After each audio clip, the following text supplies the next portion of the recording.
Rocket launch frequency on Gacrux 1 has increased dramatically in just the last couple of minutes of gameplay, as has our capacity to output the rarest of all rare resources in the cluster. The Dyson Sphere's construction continues. In the meantime, hello Legion, this is Hadrian. Thank you for being here. Let's play some more Dyson Sphere Program in our Alpha Andromedae series. So we are back at our neutron star, and if you'll recall, in the last episode I set up some additional help for the production of this resource, and this is very promising. I'm already seeing completely full storage in all three of these outputs. So this should considerably affect not only the availability of that resource on other worlds in the heart of the cluster. We're not in the heart of the cluster right now, we're out on the edge of it. But it should also allow much smoother transport of iron and titanium ingots from this particular planet. So that's very good news. I'm going to go ahead and take off.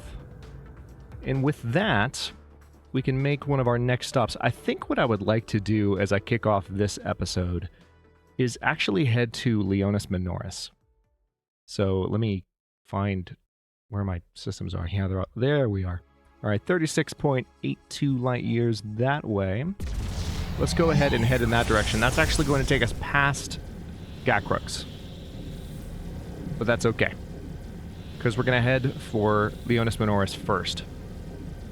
I want to take a look at my hydrogen export situation, because we did have an issue in the previous episode with the amount of hydrogen available on Gacrux, and we really need there to be as much as possible. And given the complexity of the system that I've set up on Leonis Minoris 2, our ocean refinery planet, it's a little bit surprising to me that we were short on hydrogen. So the very first place I want to look is there and see if the obvious solution jumps out at me, which hopefully, probably, it will.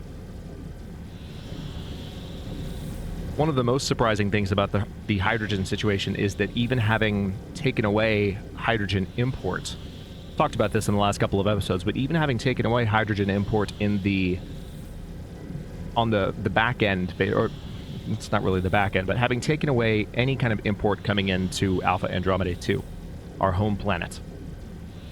Even though I've done that, there has been no real decrease in the stored hydrogen on the far side of the refinery apparatus on Homeworld at all.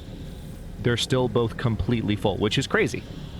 So it just makes me curious about how, if we have that much hydrogen being produced and no longer being imported into Alpha Andromeda 2, why don't we have enough on Gacrux 1? It might just come down to throughput.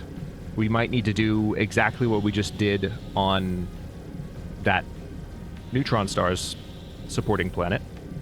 We might need to also do that here at Leonis Minoris. Or less likely on Homeworld, but we might. It's entirely possible that we might. So we'll have to see. Alright, we're closing in. Managed to talk our way through that warp, huh? We made a couple of big upgrades last episode. We finally have the warpers being properly produced using green cubes, which is much more efficient and should save us on a number of things. Okay, yeah, this is not even running. What's going on here? Oh! Alright, well, that's not necessarily a problem, but apparently we don't have enough oil to support this entire thing at the moment. That's kind of surprising, if I'm being completely honest. I mean, there's plenty more where that came from. But I guess these have just been running for a while, and now they've slowed down a good bit. It just caught me off guard. Okay. Well, we've got a couple of seeps up here, so let's go ahead and make room for them. It's amazing how much I can get away with now in terms of just, like, hovering over things in the world. Alright, I'm going to have them facing towards the lines here. Okay, so I've got a couple of extractors. That's easy enough. We'll put them... No, wrong way. I want them the other way. There we go. And then, very importantly, I want to make sure that they are adequately powered. It's surprising that I have to squeeze in a little bit of additional help here for this. Although I don't think that's quite necessary. I think we can get away with doing one of these here. There we go. And then maybe one of these here. Really? Some of the collision meshes, the hitboxes, if you will, for various structures in this game are like surprisingly large, whereas some for like we talked about this last time I was here. Like the fact that you can do this stuff with the, oh no, it's actually not here, it's elsewhere on the loop. But there's a huge amount you can do. Hang on, I can go ahead and close this off. There's a huge amount you can do with the pilers, as I noticed in a previous episode, and it's really cool what you can get away with. But you can't so much with other buildings. Like, you can't get them as close together as you would like them to be, and it's just a little bit surprising, that's all. Just slightly shocking. Alright, let's bring you here. And then, like so, I am going to add a little bit more landfill. Hang on. Let's go ahead and use our shift right click. There we go. And now, with this, I can merge these two lines. We're going to bring these through here. It's going to come up and over, like so.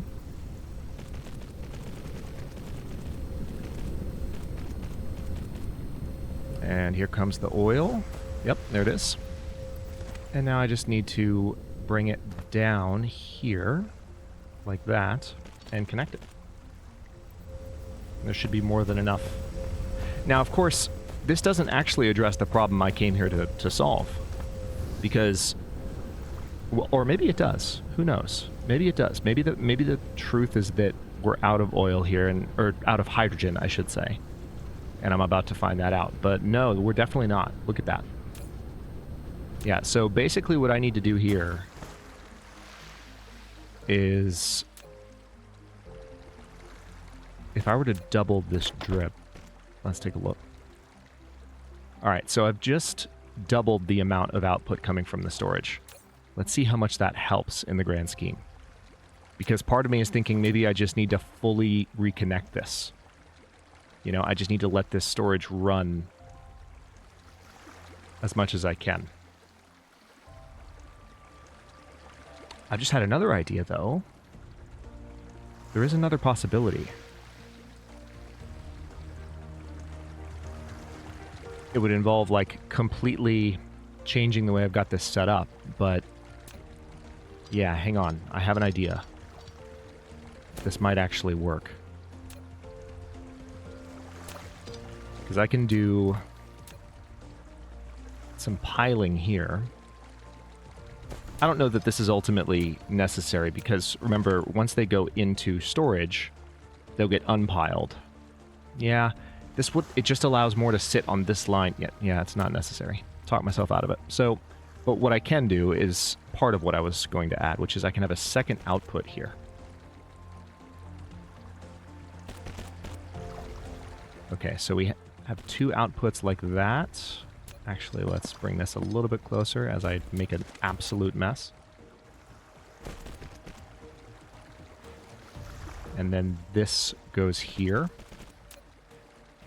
And what we'll do is, yeah, that'll work pretty perfectly.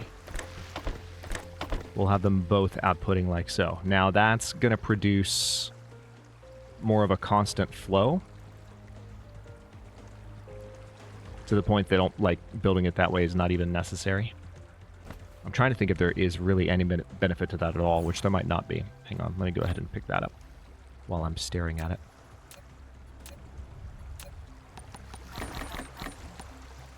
All right, so there's all of that. Let's delete that. Let's take this hydrogen, pop it in there.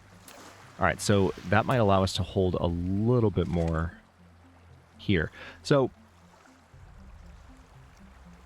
the only upside to having pilers the way I was thinking of just now is it would really allow this storage to empty out quickly.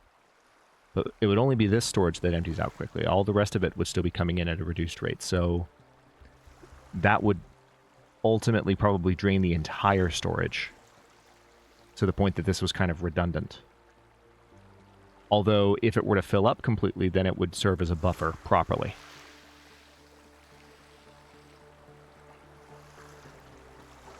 See, now I'm thinking about it.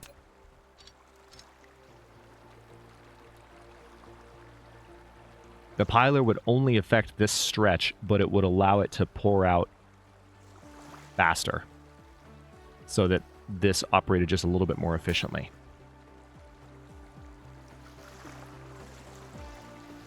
I feel like what I've just done, fixing the production of the oil here and then getting the hydrogen worked on, just what I just did there, I feel like those two things together are probably enough. Let's take a look and see. Yes, this is interesting. These are still not getting oil. And perhaps this has been the case for most of the time. Or it's possible that it's still making its way all the way around. So, yeah, you can definitely tell that power has improved here. Let's actually look at the power situation. Yeah. So we're back to producing more power using liquid fuel. Just basic refined petroleum. But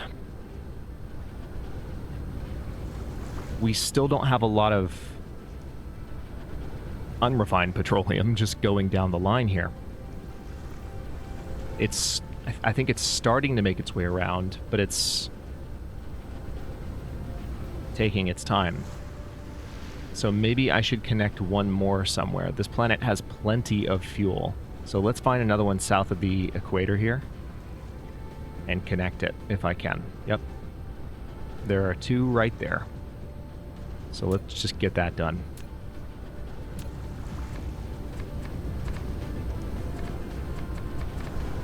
All right, now I'm going to do a little bit of extra foundation work just so that I can have power for these. There we go.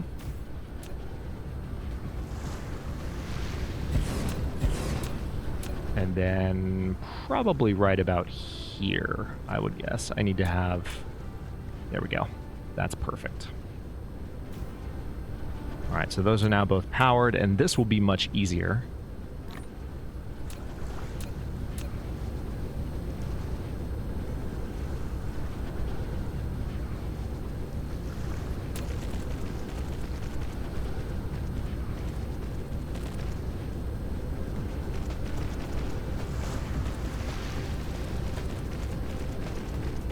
That was nice and quick. All right, so I'm not using a splitter for those. It's not necessary. We're just going to have those come in and fill in the gaps. And that should help this production apparatus considerably. It will also increase power consumption for a moment, because what's going to start happening is a lot more refineries are going to be able to start operating, and quickly. So this was probably at least part of the issue with the hydrogen. That should now, I imagine, be resolved. And these are, yeah, look at this. These are all completely back online now. That's a good indication that production has shot back up. And power consumption hasn't changed too much, interestingly enough. Yeah, we're now full on energetic graphite on a number of these. So let's look up here and see what else we can do. All of these are burning about as much as they can. Energetic graphite is full. Yep. Completely full. So it just needs to be burned elsewhere. Or we just need to add additional power plants that are burning it. I'm burning a lot of hydrogen here. And I want to make sure that's still okay. I mean, I feel like I've got a lot more now than I used to, so maybe the smart thing to do here would just be to finagle this a little bit. Let's just... I'm going to keep all these in place. I'm just going to switch the position of a few of these sorters. That's all. And I'm going to grab that hydrogen that I just littered. We're going to put these back up.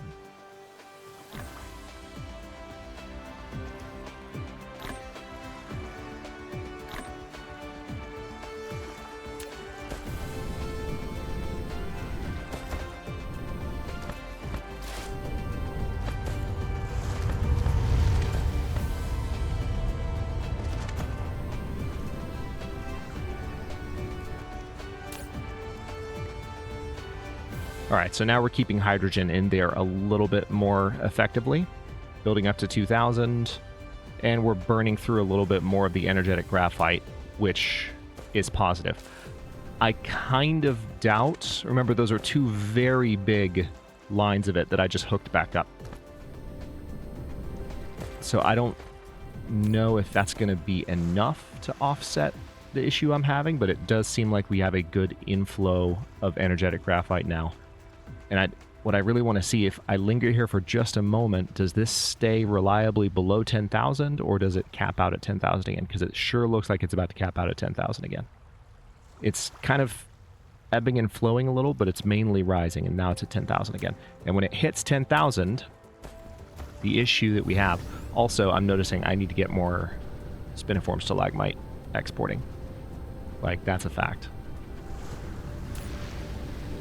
I can probably just triple the output on these, although it looks like these lines are already pretty full. Yeah. So with these lines already being full as they are, it's like I'm bringing in as much spiniform stalagmite from this side as I can, so I kind of need to have maybe some coming in from the other side. I do have 3,000 in storage right now. We just have 3,000 in transit, too, which is crazy to me. So maybe I'm okay on spiniform stalagmite. Maybe it's fine. Here's another crude oil seat that I could potentially use. All right, before I leave, let me just take another visit around here and see how things look around this entire ring. It does seem like oil production has improved power-wise. Yeah, we've kind of capped out in terms of generation capacity, but we're not hitting our limit. Yeah, we just have a bunch of energetic graphite that's not being offloaded. Yeah, there's some more spiniform stalagmite right there, actually. But that's next to the two that are already clogging up the line.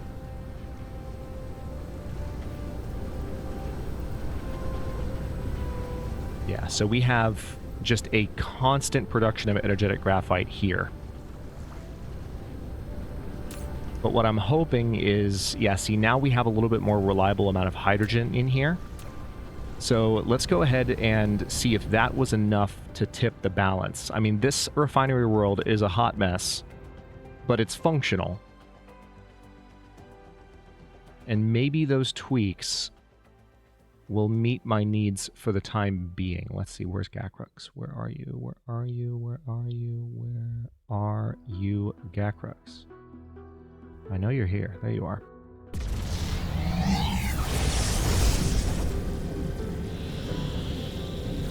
Not particularly far away, so we're going to head that way.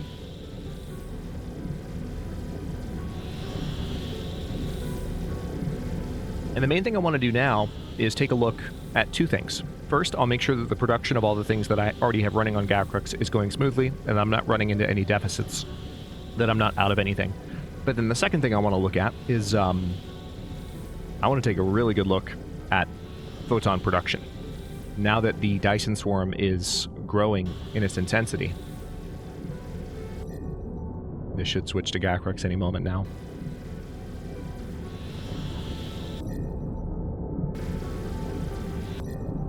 Yeah, it's at 8.29 gigawatts. So we're more than double, or at least very much approaching double what the first is capable of. Hello, Gakrux 1. what the very first Dyson swarm in Alrami is capable of, is what I meant. So, here's the first thing I want to do. Let's fly down here, and we're going to take a look at rockets. Because we've been launching rockets from now 20 launchers pretty consistently now for a while, and it does seem like I'm out. Yes, I am out of rockets. So that is why I'm here. Why are we out of rockets? We're out of Really? We're out of Deuteron fuel rods. That's a little surprising. What are we out of here? We're not out of anything here. So we're producing those quite rapidly. I do have some rockets in storage. I kept forgetting about those, and obviously I'm looking at them now, so it's kind of hard to forget. Let's go ahead and just put them in storage like that. And that way they can be launched and be useful for the Dyson Sphere.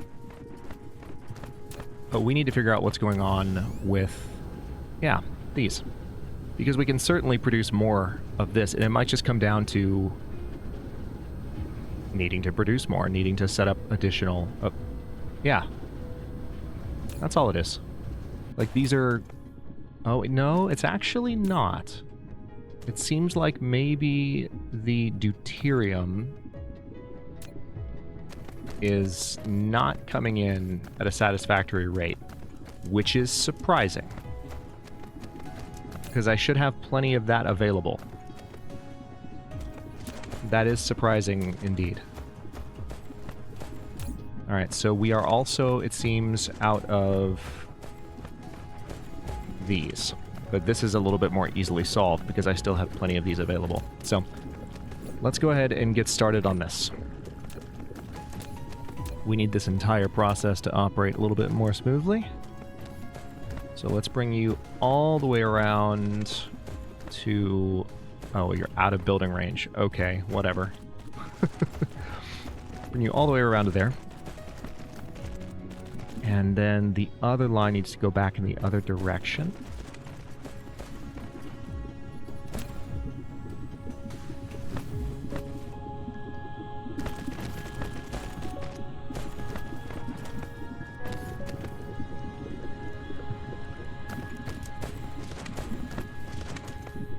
Alright, so there's literally 12 more right there. Now, some of these are going to require some additional power. That's easily dealt with. Yeah, so where did I space these exactly?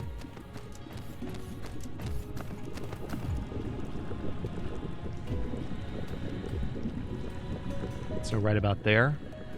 So how many is that? That's 1, 2, 3, 4, 5, 6 grids apart. 1, 2, 3, 4, 5, 6.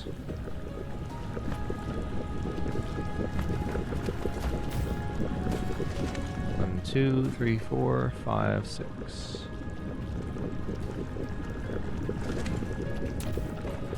And I'm going to go ahead and delete that one because it's a little bit redundant.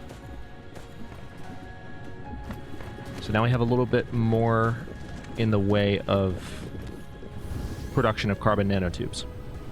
So that should help with frame materials. However, deuterium seems to be slow to come in. So I can do a couple of things here.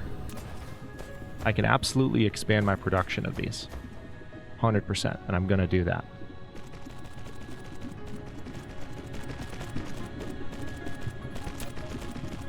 And I can place this so that anything on this line...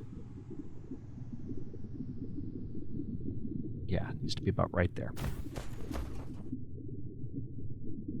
Lack of item, huh? That's a lie.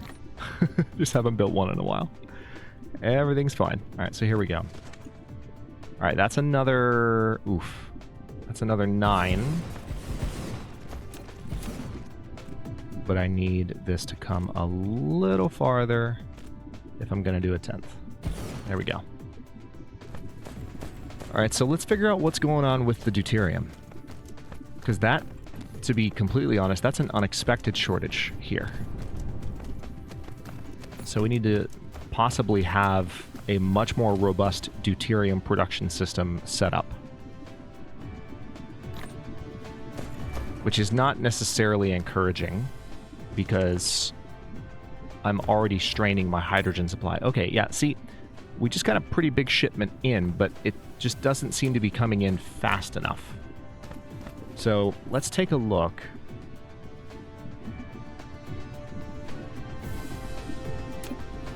At production in general. Now, one thing I could do, I could run around. Yeah, you know what? You know what? I have an easy solution for this. I could produce more deuterium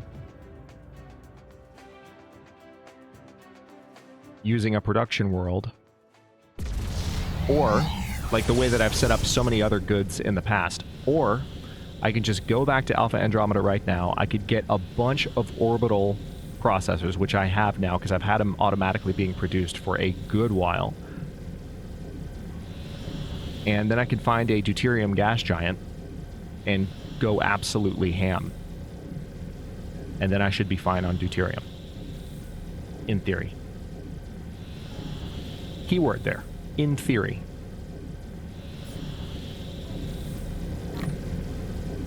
I always get nervous about moving stuff around in my inventory while I'm flying around in space. So, like, if you drop something in space, you're not getting that back. You can occasionally get it back if you're moving at low speed and you kind of know where you dropped it and you can reasonably control your flight and see it. But the moment it's out of sight, it's gone. You're not finding that again. Sorry. That's just not going to happen.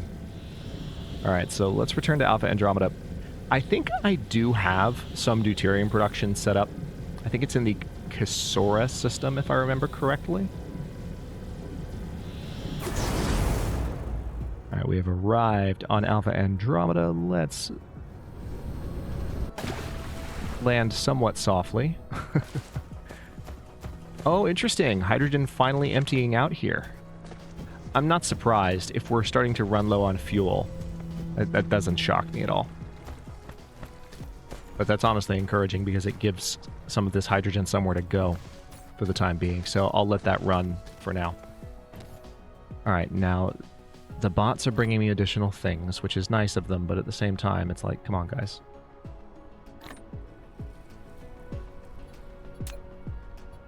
Okay, so over here somewhere, I think.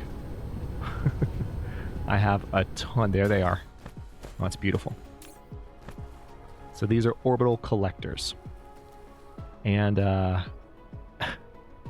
going to grab a bunch of them after I've put some things back in my inventory. Because these bots are going ham, bringing me things. And it's like, I appreciate you so much, but please stop. Please stop.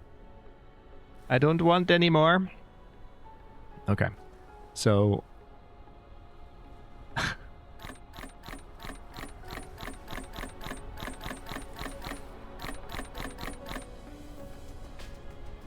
that's a lot of orbital collectors. It's an unnecessary amount of orbital collectors, but we're rolling with it. So let me take a look at where I currently have deuterium being produced. It's not... It might be Kipha Borealis. No, it's not Kipha Borealis. Although I probably need to go back there, because it looks like the optical grading crystal might be subsiding a little bit. Is it Ksora? It is Ksora. Alright. It's been a good 30 or 40 episodes since I've been to the Ksora system, I feel like. So the fact that I remembered that, I'm not gonna lie, I'm pretty happy about that. I'm pretty pleased. So I think this is one of the better deuterium-producing gas giants, but it doesn't have to be the only one. We can have more.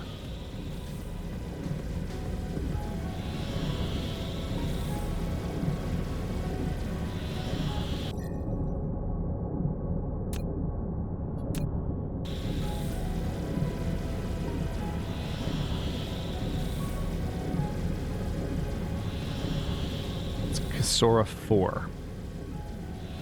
Hello. All right, we have arrived. Let's turn that off. And first of all, let's see if we can spot. Yep, there's the existing collectors. We're coming up on them. Should see them over the horizon any second now. They're pretty massive. There they are. Oh, it's glorious. Alright, so now it's just a matter of getting them spaced out properly. How many do I have already? I already have a good number here. Let's just let's go full equatorial, you know? Let's do it.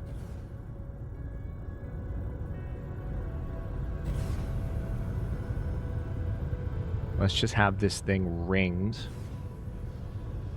These have to be built at the equator, so they can only, like, we can only do an equatorial ring and be done.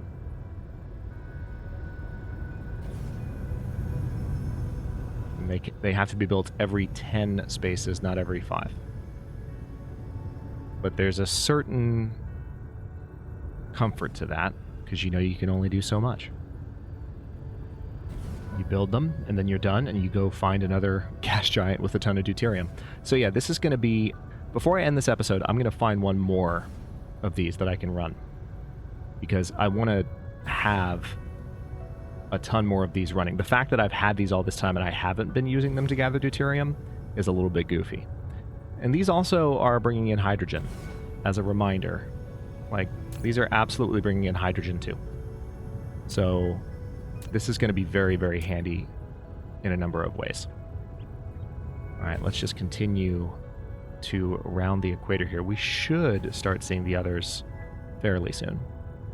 This is a gas giant though, so maybe I should just shut my mouth and keep going for however many hours it takes me to circle the equator of this massive planet.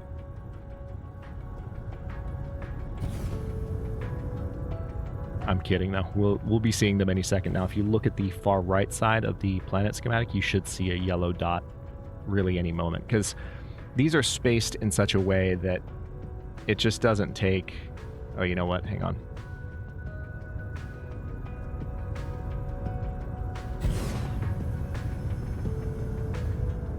They're spaced in such a way that it doesn't take a lot of time to go all the way around. It just doesn't. You can already tell, even just by looking at how far you can see the ones that we've placed, and knowing how many we've placed since I got here. Like, you know you're going to see another one any second now. And there it is.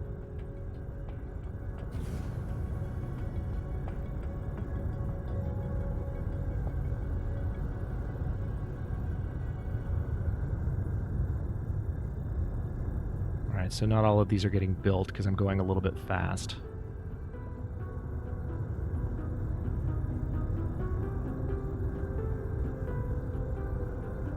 Oh wow, yeah, all my construction bots are still trying to, like, fly after me. That's hilarious. They're like, don't leave us in the atmosphere of this gas giant, boss, what are you doing? I had no idea there were so many that were still flying back. That's so funny. Alright, you come back. Okay, now we're good. I'm gonna finish this ring. And find one more. I'll check that out. Ksora 4. We'll find one more gas giant that's worthy. I remember looking for this planet, and this was definitely one of the best deuterium gas giants I could find at the time. But also, I think when I came here, I think I was somewhat constrained by how far I could travel. I think it was still earlier, and my ability to really work with this was limited. So we can't do anything in the way of... Unfortunately, we can't do anything in the way of, like, setting up ships on these. We have to rely on ships to come get the resources from other platforms. So it really makes sense to set up a platform on multiple planets, preferably nearby planets, where the sole purpose of the existence of these platforms is just to hold deuterium. Alright, so we need to find a system with more deuterium. And I'm going to intentionally look farther away from Alpha Andromeda. So let's look, like, first of all, let's look at Gacrux. Gacrux does have some deuterium production in it, but not very much. Let's also take a look at Ksora so we can compare. That's the actual planet. Let's look at the star. So this is 0.1610 per second. Deuterium. 0.1610. All right, this is 0.21 per second in Beta Capricorni. So Beta Capricorni is a clear candidate. Let's keep looking for just a moment. Yeah, Beta Capricorni looks like it's going to be the one. That would be my guess. Ooh, we have Theta Hydri. Let's take a look here. There are two gas giants. Oh wait, no. Oh wow, it really is just this one. All right, so Theta Hydri is our next target. And we're at the 36-minute mark for this episode, and I need to stop recording so that I can get it uploaded. But in the next episode, we're going to head to that planet, and we're going to get that set up. And then I'm going to set up a station that specifically is for the... Well, that's interesting, isn't it? Because if I set it up for... I would have to set up two stations. I would have to set up one for demand and then one for supply, so that there could be ships designated just to go get deuterium, and then ships to, well, ship the deuterium, to transport it. But we're going to head to Theta Hydri in the next episode and do the same thing we just did there, and have a lot more deuterium production going. We can look at our overall, just in the last few minutes. Let's go ahead and look at, like, for the entire star cluster, let's look at deuterium and how did we just affect things in the last few moments. In the last 10 minutes, we're at 3910 per minute. Before that, we were at 2,387. So we just did that's a pretty significant increase in our deuterium production just from orbital collectors. So we're going to do that again, and that should hopefully help with both the hydrogen and deuterium issues and help everything on Gakrux stay a little bit more lubricated. It'll be a good thing to focus on. Thank you so much for watching. If you enjoyed this one, don't forget to like the video and subscribe to follow along. If it's not your first time or even your second, look for the join button to access unique emotes, badges, and additional perks. New episodes are coming out every day at noon, US Eastern Time, and comments are always welcome. Let me know what you think, and I will see you next time.